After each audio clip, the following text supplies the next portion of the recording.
Before we go any further, take a breath. Let the noise of the day settle. Whatever was occupying your mind a moment ago can wait.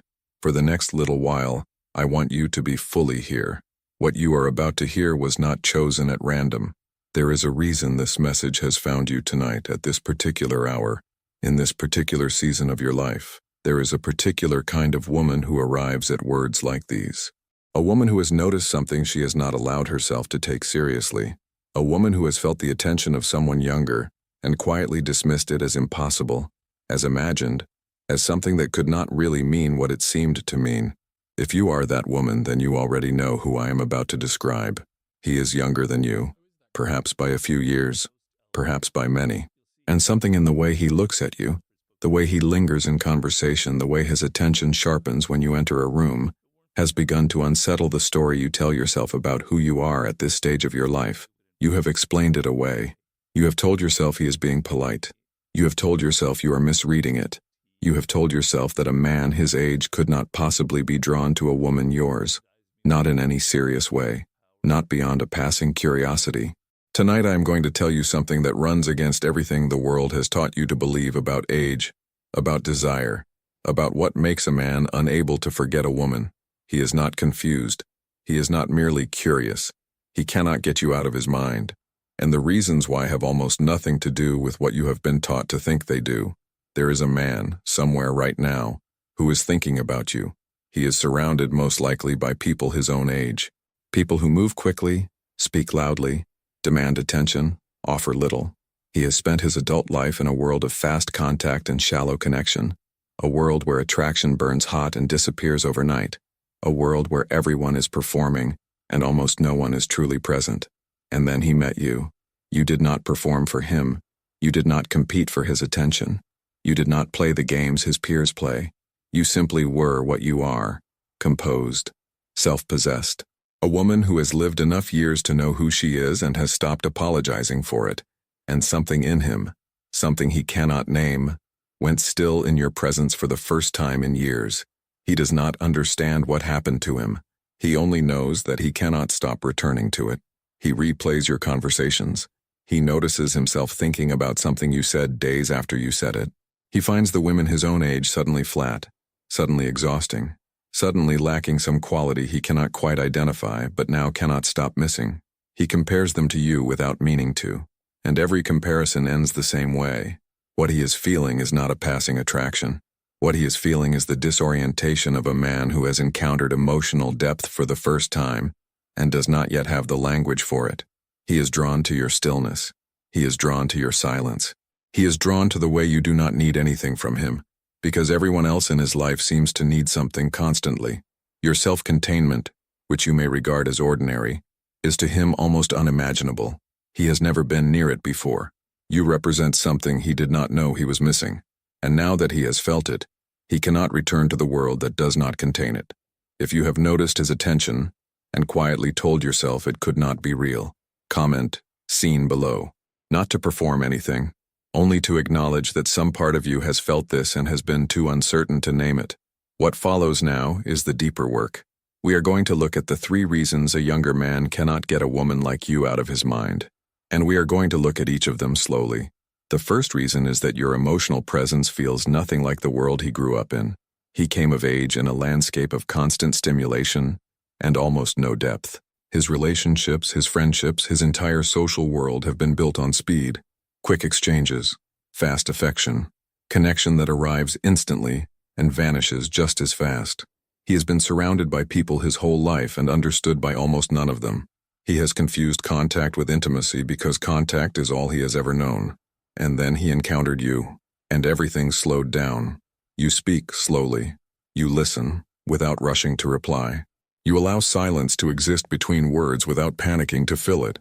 When he talks, you actually hear him, and he can feel the difference in his body, even if he cannot articulate it in his mind. For the first time, he is in the presence of someone whose attention is not divided, not performing, not waiting for her turn to speak. This is not a small thing to him. This is the rarest thing he has ever felt. What he experiences around you is not only attraction, it is relief. Relief from the noise, relief from the performance, relief from the exhausting pressure of constantly competing for attention in a world that hands it out cheaply and takes it back even faster. When he is with you, the noise stops. And a man who has lived his whole life inside noise will follow the one person who can make it stop. Hit like if you have ever sensed that your calm was the very thing he kept returning to, even when you thought it was unremarkable. This is what most women your age never understand about the attention of a younger man. You assume he wants youth, novelty, excitement, the things the world tells you that you can no longer offer. But that is not what is happening. He has access to youth and novelty everywhere. They surround him. They are common to the point of meaninglessness in his world. What he does not have access to is steadiness. What he does not have access to is depth. What he does not have access to is a woman who has stopped chasing and started simply being. Your years did not diminish you in his eyes. Your years gave you the one quality his entire generation seems unable to develop, the quality of being settled inside yourself. And to a man drowning in restlessness, a woman who is settled is not just attractive, she is salvation. He does not say any of this. He could not say it if he tried. He does not have the words yet, because he has never needed them before. But he feels it every time he is near you, and he feels its absence every time he is not. If this is beginning to name something you have felt, but never let yourself believe, comment truth below, because the truth is that what you carry is not a disadvantage. It is the precise thing he cannot find anywhere else. The second reason is that you embody a maturity he secretly longs to build within himself. When a younger man becomes fixated on an older woman, something deeper than desire is often at work. He is not only drawn to you, he is drawn to who he becomes in your presence, and to who he imagines he might become if he stayed close to you long enough. You represent a version of emotional adulthood he has not yet reached. He watches how you handle disappointment without collapsing. He watches how you set a boundary without cruelty. He watches how you carry the weight of years without bitterness, how you have survived things he can only guess at, and emerged with your warmth intact. And without realizing it, he begins to study you, not as a lover studies a lover, but as a student studies a teacher he did not know he was looking for. This is the part that confuses him most. His attraction is tangled with admiration, and admiration is tangled with a kind of longing that has nothing to do with the body. He wants you, yes, but he also wants to learn from you. He wants to absorb whatever it is you have that he lacks, and he cannot tell where one desire ends and the other begins. There is a principle Robert Greene returns to in the 48 Laws of Power. The law he names always say less than necessary. The person who reveals less holds more power, because the imagination of the observer fills the silence with meaning. You, without trying, embody this. You do not over-explain yourself. You do not spill your whole inner life at the first opportunity. And to a man accustomed to people who reveal everything instantly, your restraint is mesmerizing. Type yes if you recognize that your composure, the thing you sometimes think of as simply growing older, is exactly what holds his attention.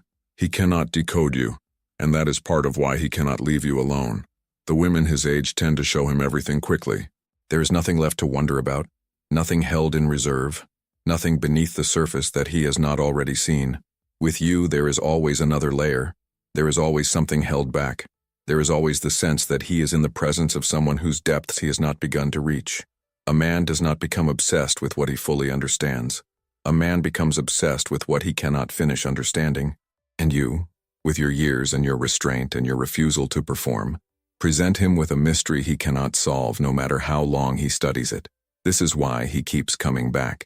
Not because you are withholding deliberately, but because the depth you have accumulated over a lifetime cannot be consumed in a few conversations.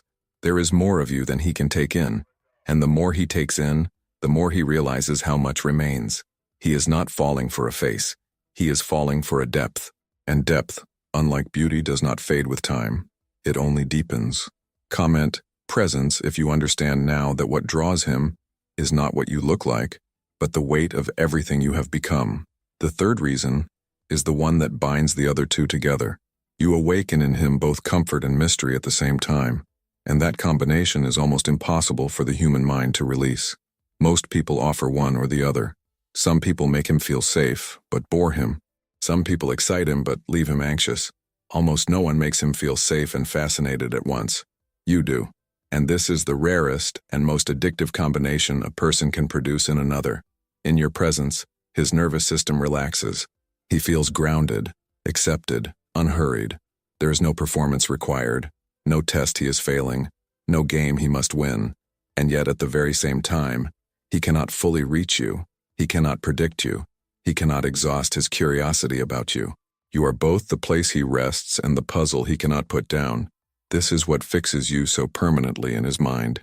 When comfort and mystery exist together in one person, the imagination never stops working. He thinks about you when he wakes. He thinks about you in the gaps between tasks. He thinks about you when he is supposed to be present with someone else. Because part of his mind is always returning to the unsolved question of you, and part of his mind is always seeking the rest he only feels in your company. There is something else happening here, something neither of you may fully see. He is projecting onto you. He is seeing, in you, not only who you are, but who he needs you to be, the safety he never had, the understanding he has always craved, the depth he is afraid he will never develop on his own. He has placed all of this onto you, and the weight of that projection makes his feelings feel enormous, overwhelming, beyond his control. Comment, deep love. If you can feel how much of himself he has quietly placed in you, perhaps without you ever asking him to. This does not make his feelings false, it makes them intense. A feeling built partly on projection is still a feeling, and it can still consume a man completely. He may not yet see you with perfect clarity. He may be seeing a version of you shaped by his own longing, but the pull he feels is real, and it is not going to release him easily, because what he is reaching for through you is something he has needed his entire life. You did not set out to become this for him. You were simply yourself. But to a man who has never encountered a woman like you, simply yourself was enough to rearrange his entire inner world. Hit like if you are beginning to understand that his fixation is not shallow and not temporary, but rooted in something he does not know how to name.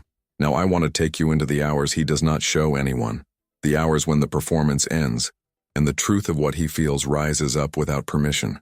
It is late. The people his age are asleep, or out, or lost in the endless scroll of their phones.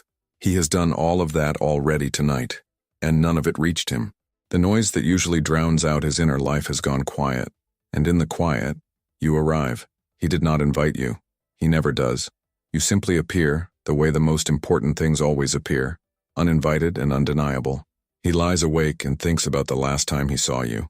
He replays it in detail, the way you said something that stayed with him, the way you looked at him for a moment longer than necessary, or the way you did not, which haunts him even more. He examines every gesture for evidence. He is trying to determine whether you feel any fraction of what he feels, and the not knowing is its own particular torment. He picks up his phone. He opens the conversation. He reads back through what little you have exchanged. He begins to type something, then stops. He is acutely aware of the difference in your ages, and that awareness sits on him like a weight. He is afraid that if he says what he feels, you will see him as a boy. He is afraid you will be flattered and amused and gently dismissive. He is afraid that the very thing that makes you magnetic, your maturity, will be the thing that closes the door on him. So he deletes the message. He sets the phone down. He picks it up again and deletes another one. This happens more nights than he would ever admit. His deepest fear is not rejection in the ordinary sense. His deepest fear is being seen as unworthy of you. He suspects that you have known love he has not yet known, survived things he has not yet survived, become someone he is only beginning to become. He fears that next to all of that, he will seem small, unfinished, not enough. This is the contradiction that paralyzes him. He wants to come closer to you more than he has wanted anything in a long time. And the wanting itself frightens him, because it exposes how much he needs what you have, and he does not want to need anyone, least of all in a way the world might mock. Robert Greene observed in the 48 Laws of Power that the more you are seen and heard from, the more common you appear. He understands this instinctively about you. Your scarcity in his life, the very fact that he cannot have constant access to you, has made you more valuable to him, not less. Every moment he does not get with you raises the worth of the moments he does, and so even his distance, even his hesitation, feeds the obsession rather than relieving it. Comment fear, if you sense that beneath his hesitation is not indifference, but the terror of wanting something he is not sure he deserves.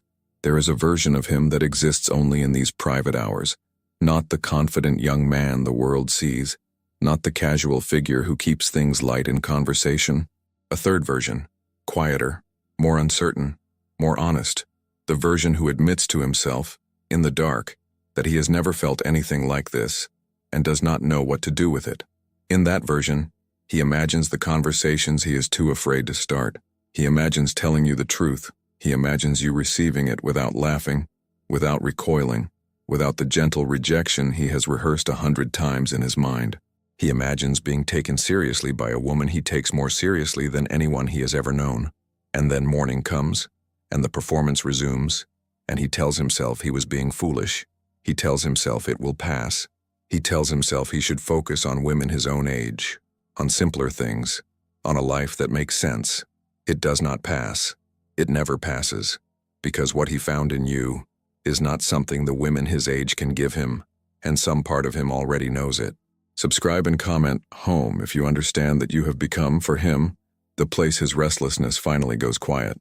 Something is shifting in him, even if you cannot see it from where you stand. Every time he tries to convince himself the feeling will fade, it returns stronger. Every time he tries to lose himself in the easy attention of someone his age, the comparison only sharpens what he feels for you. Every time he tells himself that the age between you makes this impossible, the impossibility makes you more vivid in his mind, not less. He is discovering slowly that he cannot think his way out of this. There is a threshold approaching. There always is. In feelings this deep, a point at which the discomfort of staying away from you becomes greater than the fear of coming closer. He has not reached it yet, or perhaps he has and has not yet found the courage to act. But the threshold does not retreat. It only approaches. And the longer he stays in the orbit of you, the closer he comes to the moment he can no longer pretend. When that moment comes, it will not look the way he rehearsed it. He has imagined some perfect, articulate confession, delivered when he finally feels worthy of you. That moment will never arrive because he is waiting to feel like an equal before he speaks. And the feeling of being your equal is exactly what he cannot manufacture in advance. So it will come out imperfectly, a sentence said too quickly, a message sent before he could talk himself out of it, an admission that surprises him as much as it surprises you. The eloquence will not be in his words. The eloquence will be in the fact that he finally found the courage to say anything at all, despite every fear that told him to stay silent. Comment. Coming back. If some part of you already senses that this is not finished, that whatever has begun between you is still unfolding beneath the surface, what you may not realize is the power you hold in this. Simply by being what you are, you do not need to pursue him. You do not need to reassure him. You do not need to make yourself smaller or younger or different to hold his attention. The very thing that draws him is the thing you already are, your years, your stillness, your refusal to chase, the depth that took you a lifetime to build. A younger woman might win his attention. Only a woman like you holds his imagination, and it is the imagination, not the attention, that a man cannot escape. Type yes if you can feel even faintly that what you carry is not behind you, but is in fact the most magnetic thing about you. I want to speak now only to you, not about him, about you. For years, perhaps, you have absorbed a quiet message from the world around you, the message that your value was tied to your youth, and that as the years passed, that value diminished. You may have believed it without ever deciding to. It may have settled into you so slowly that you mistook it for truth. What is happening with this younger man is evidence that the message was a lie. He is not drawn to you despite your years. He is drawn to you because of them. Everything you have lived through, everything you have survived, everything you have become, has produced a depth that he cannot find in anyone his own age. The very thing you were told would make you less is the thing that has made you unforgettable to him. You do not need his attention to be worth something. Let me be clear about that. Your worth was never dependent on whether any man, younger or older, could see it. But his fixation can serve as a kind of mirror, showing you something you may have stopped believing, that the woman you have become is not faded. She is rare. She is the kind of presence that reorders a person's inner life simply by existing. There is a quiet form of power in this, and it is the most durable form there is. The power of a woman who no longer needs to prove anything, who has stopped competing, who has become so fully herself that her presence alone changes the room. That power does not diminish with time. It compounds. He felt it. He could not name it. He cannot release it. And whatever happens between the two of you, he will carry the imprint of you into every future he has, measuring what he finds against what he found in you. If this reached something inside you tonight, subscribe softly and stay close. There is more we have not yet said about him. There is more we have not yet said about the woman you are becoming. You were never running out of time. You were becoming the woman he cannot forget.